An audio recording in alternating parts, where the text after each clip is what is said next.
Hey, it's Dr. Snyder, and I've got a secret to share with you today about productivity. It has particular relevance to you entrepreneurs who are really smart and are always coming up with new ideas. The kind of people who join with buddies at a lunch, and by the time you leave, you've written 3 new business ideas on the back of a napkin.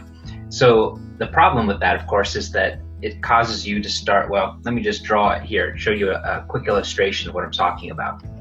All right, take a look. So if we've got, let's say this is your goal over here is to get money, and you've got several different ideas here, that are little brainstorm ideas. You've got 5 or 6 of these ideas, and you've made some progress on this one. You've made a lot of progress on this one. This one's just getting going. You've got one more here, another here. But none of these have gotten to the point where it actually reaches the goal of generating some cash for your business. And of course, the more cash you start to generate, the easier it becomes to build the kind of momentum and scale that you're really looking for. Why? Because of course you can hire more people. You can cash flow allows you to build up the payroll that allows you to scale things.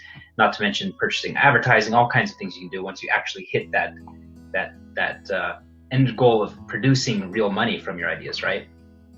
What happens instead if you take all of these lines, and if you just think of these, this is a concept I'm borrowing from Sam Ovens, if you know who he is.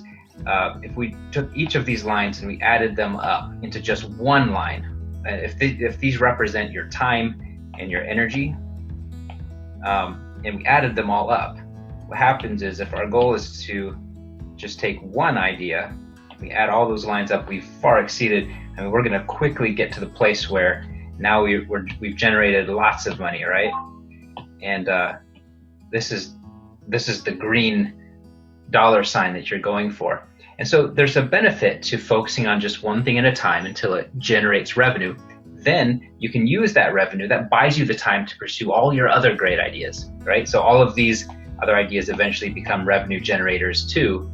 But the thing is, you want to live to fight another day, and you'll never get there if you go bankrupt before you have ever gotten to a place where you actually get to the money. You know, if things go wrong, COVID-19, for example, unexpected black swan sort of event, can often take best laid plans for all of these coming together at the same time, and what really happens is none of them ever generate any money for you, despite all the time and the effort and what a great idea it was.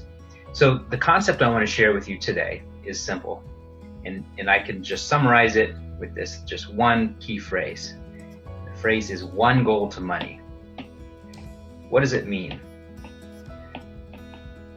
Basically, it means focus on just one thing until it generates cash. Whatever's the thing that's the closest to the finish line. If you're familiar with a Kanban board, it looks kind of like this. You know, you've got these columns, and over here is your done column. Here's your in progress and column, and then over here's like the requirements. You know, this is the backlog, ideas you hope to get to soon. And this, you know, the Kanban concept has been used. It's a productivity concept that was championed in the field of computer science and software engineering. These guys love it because what they've discovered is whatever is the closest. So they've got all these cards, you know, that move across here. You know, so you might have different people's names associated with different tasks. Each card represents a task. And the idea is that you want to, as quickly as possible, move things up from the left over to, okay, now the requirements for getting that done have been outlined, and now it's in progress. There's often a Q&A, a quality assurance step in there. And then finally, it gets to the done column. So whatever is closest to the right side, that done column, you want to start with that. So if you think about your business ideas, which one is the closest to generating cash? And I don't care if it's only going to generate $200 a month for your business. If there's something that if you just pushed it over the line, you just pushed it past that finish line, that's your one goal to money, whatever is closest to being done. Because that unlocks the cash flow to then pour into the next goal and the next goal.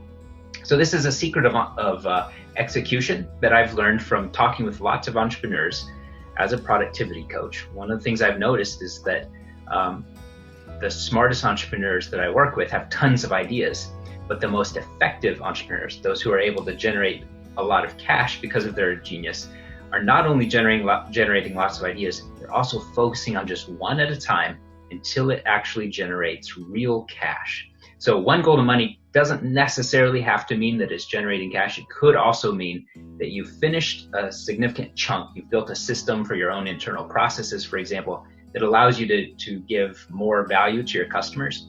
And that serves the purpose too. That's a win, if you can do that. So finish things, focus all of your attention on one thing so that you can get to the actual payoff rather than spinning your wheels with lots of ideas, but none of them ever actually come into fruition. And that's a secret of productivity that when it boils down to what we're talking about here is execution.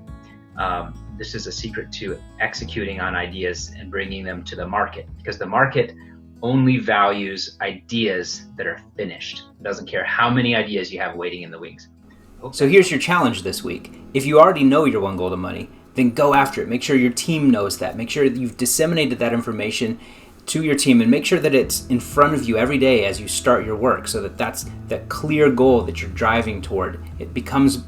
It's a much more motivational experience when you see that finish line is close compared to having just 16 things that you hope to one day finish, right? So make sure that you've got that in front of you each day when you start your work.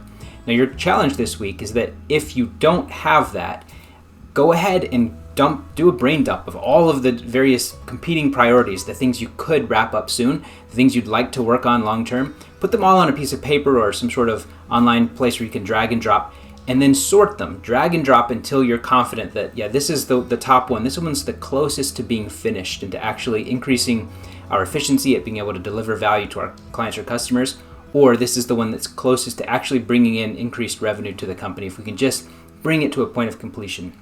Then once you have that, then go through that step of making sure that you've got it in front of the team and that you've got it in front of your face. You want to make sure that your goals are right there in front of you so that it's at the front of mind whenever you're working, because that increases your motivation, makes you more productive, and prevents you from getting shiny object syndrome and wandering off into something else. All right, there's your challenge. Talk to you next week.